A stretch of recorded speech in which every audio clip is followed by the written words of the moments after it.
Welcome to వైఏ భక్తి channel. ఈరోజు వీడియోలో శివుడు ఎలా జన్మించాడు, అసలు శివుడు జీవిత చరిత్ర ఏంటో ఈ వీడియోలో తెలుసుకుందాం. శివపురాణం ప్రకారం భగవంతుడు అయిన శివుడు స్వయంభూ అని అంటారు. అంటే శివుడి యొక్క జన్మ స్వయంగా జరిగింది. అందుకే శివుడు పంచభూతాలతో కలిసి ఉంటాడని, శివుడికి చావలేదని ఈ పురాణం ద్వారా తెలుసుకోవచ్చు. విష్ణు పురాణం ప్రకారం విష్ణు నుదుటి నుండి వచ్చిన తేజస్సు కారణంగా శివుడి యొక్క జన్మ జరిగింది.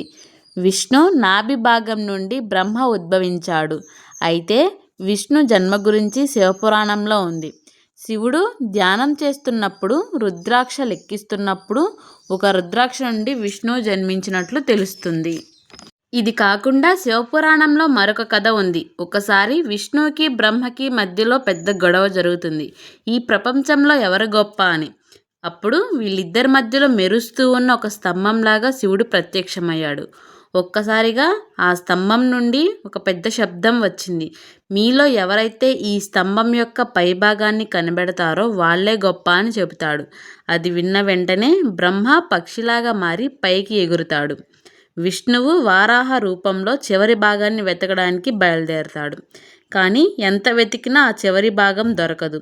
చివరికి వాళ్ళు ఇద్దరూ ఓటమిని ఒప్పుకుంటారు. ఆ తరువాత శివుడు అసలు రూపానికి వస్తాడు.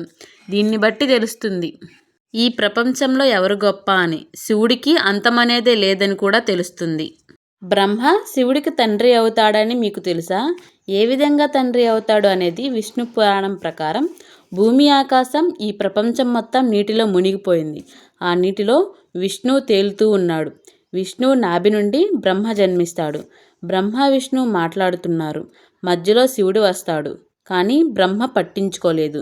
ఇదంతా గమనించిన విష్ణువు బ్రహ్మకు దివ్య దృష్టిని ప్రసాదిస్తాడు.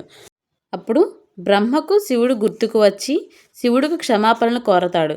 దానికి బ్రహ్మ తన తప్పును తెలుసుకుని తనకు కొడుకు రూపంలో జన్మించమని అడుగుతాడు. శివుడు ఆశీర్వదిస్తాడు. బ్రహ్మ ప్రపంచాన్ని సృష్టించడానికి ఒక బాలుడి అవసరం ఉంది. అప్పుడు బ్రహ్మకు శివుడి ఆశీర్వాదం గుర్తుకు వచ్చి శివుడికి తపస్సు చేయగా ఒక బాలుడు శివుడి ఆశీర్వాదంతో ప్రత్యక్షమవుతాడు.